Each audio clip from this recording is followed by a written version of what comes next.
अयोध्या स्थित काली कुलालय के लोक मंगल इस अभियान में आप सबका आत्मिक अभिनंदन है। आज कलयुग के प्रत्यक्ष देवता चिरजीवी अष्ट सिद्धि नौ निधि के दाता श्री हनुमान जी महाराज के विषय में कुछ विशिष्ट प्रयोग हम प्रस्तुत करेंगे। सर्वप्रथम उनका ध्यान कर लें, तदनंतर विषय का प्रतिपादन किया जाएगा।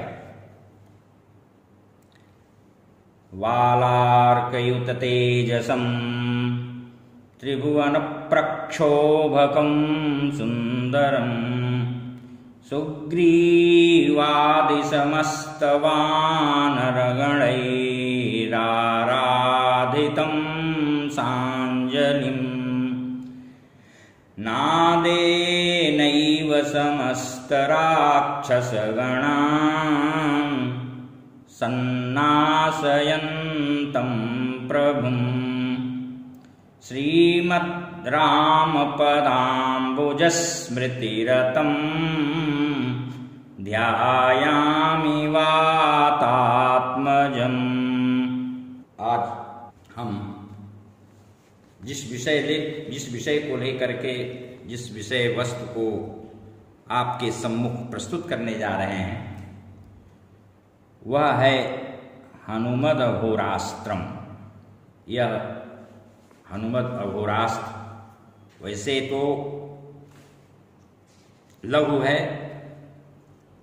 विशालकाय नहीं है, लेकिन इसका कार्य और इसका प्रभाव, इसकी प्रवृत्ति, इसका परिणाम बहुत ही व्यक्ति को, साधक को विस्मित करने वाला है, अमोघ है और अतीव उग्र भी है। और हनुमान जी से संबंधित है। हनुमान जी के बारे में आप सबको ज्ञात है, कहा गया है स्वस्थामा बलिर्व्यास हनुमानश्च विभीषणः कृपः परशुरामश्च सप्तैते चिरजीविनः सप्तैतांजः स्मरेत् नित्यं महापातकनाशनम्। ये 7 चिरजीवी बताए गए हैं, उसमें हनुमान जी भी एक हैं। और अष्ट सिद्धि नौ निधि के दाता तो है ही हैं, यह तो मालूम ही है। इस कलिकाल के प्रत्यक्ष देवता हैं। यह हनुमत अघोरास्त्र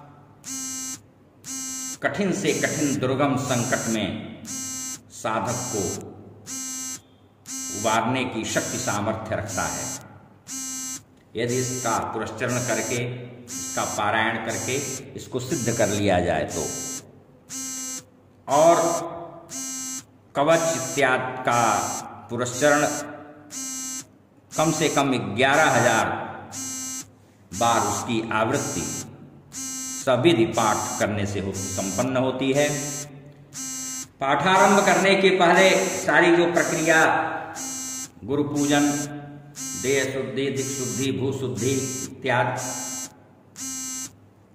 दिग्बंधन करने के पश्चात प्रारंभ किया जाता है। इस हनुमद अघोरास्त्र का पुरस्चरण करते समय, इसको सिद्ध करते समय दिग्बंधन करने की अनिवार्यता होती है। यह कार्य भी उन्हीं के मंत्रों से किया जाना चाहिए और इसका उल्लेख हनुमद अघोरास्त्र में हुआ है। तदनंतर हनुमान जी का पंचोपचार मानस पूजन कर लें और ध्यानोपरांत मूल पाठ के प्रारंभ करने का विधान है। अभिचार प्रयोग, शत्रुनाश, रोग रोध, यह सब कार्य आपको करना है। तो इसके लिए हनुमत अघोरास्त्र सद्यः परिणाम प्रदायक सिद्ध होता है और इसकी फलश्रुति सकारात्मक है। ग्रह भूत प्रेत पिशाचादिकों का उच्चाटन आदि रोगों का शमन यह इसका मुख्य विषय है।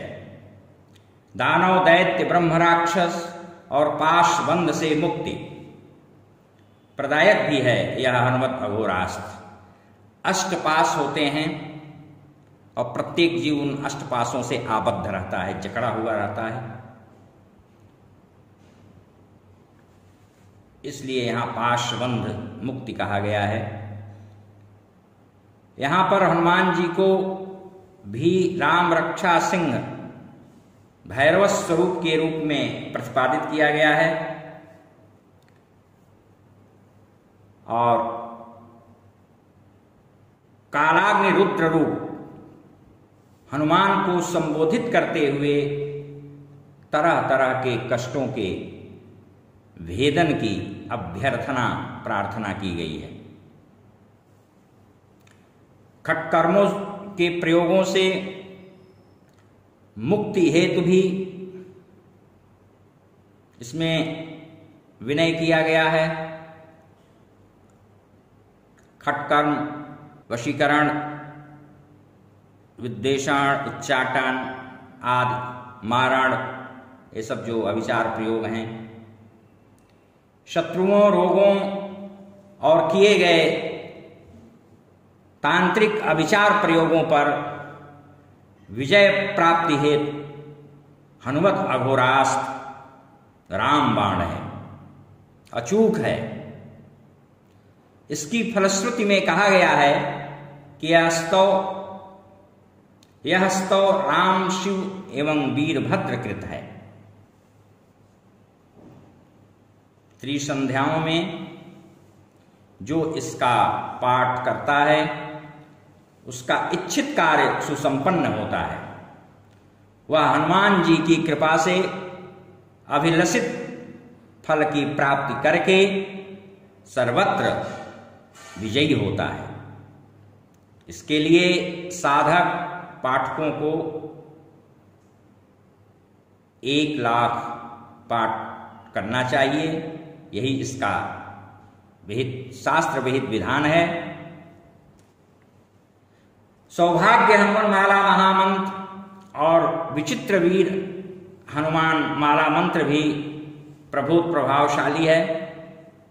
इनका प्रतिदिन 11 पाठ कठिन कष्टों विपत्तियों से मुक्ति प्रदायक सिद्ध होता है। हाँ, यह जरूर है कि जब हम इसका अनुष्ठान, पारायण, पाठ, पुरस्चरण करें तो इस बात का अवश्य ध्यान रखें कि रक्षा दीप अनुष्ठान पर्यंत प्रतिदिन प्रज्वलित होता रहे, बीच में बुझने न पाए। और दूसरा इस बात का भी ध्यान रखें, जनार्दन धूप, अर्जुन धूप या गुग्गुल कपूर, इसका धूप, इसकी सुगंध पूजन कक्ष में पूजन पर्यंत फैली रहे, जलती रहे, या कोई उत्तम कोटि का सुगंधित धूप, अगरबत्ती नहीं, वह कमरे में उसकी खुशबू फैलती रहे। तथा शिखा में ग्रंथि बंधन हो, दिग्बंधन हो, और इनके दिग्बंधन के मंत्र को पढ़ते हुए अपने ऊर्ध्व या अधो वस्त्र के एक छोर में गांठ लगा दें और उसके साथ जब प्रतिदिन अनुष्ठान की पूर्णता के पश्चात कम से कम 10-15 मिनट ताली बजा बजा करके सीताराम सीताराम या राम राम का संकीर्तन करें। उग्र प्रयोग ही व्यक्ति को, साधक को उग्र कष्टों से उबारते हैं। सामान्य प्रयोगों से जटिल कठिन उग्र कष्ट समाप्त नहीं हो पाते। लेकिन कोई भी उग्र प्रयोग कभी भी बिना गुरु के मार्गदर्शन के नहीं करना चाहिए, क्योंकि तनिक भी भूल चूक होने पर विपरीत परिणाम की प्रबल संभावना बनी रहती है।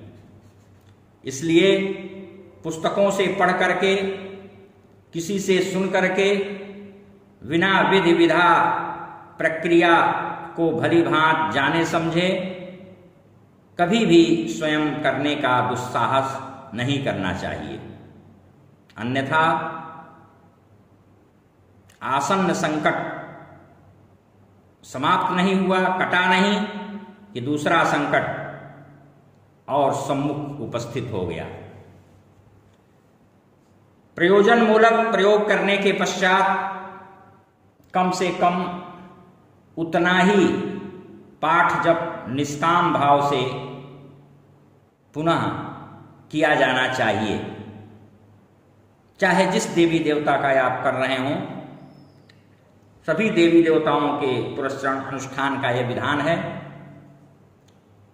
और ऐसा करने से वह देवता कभी भी अरिभावापन्न नहीं होगा, माने वह देवता शत्रुवत मेरे लिए नहीं होगा, और उस मंत्र देवता की कृपा चैतन्यता यथावत अक्षुण हमेशा साधक के ऊपर बनी रहती है। इसलिए सारी विधियों का सांगोपांग परिपालन सकाम के बाद निष्काम उतना करने में भी अनिवार्य रूप से किया जाना ही चाहिए। हरि ओम शांति।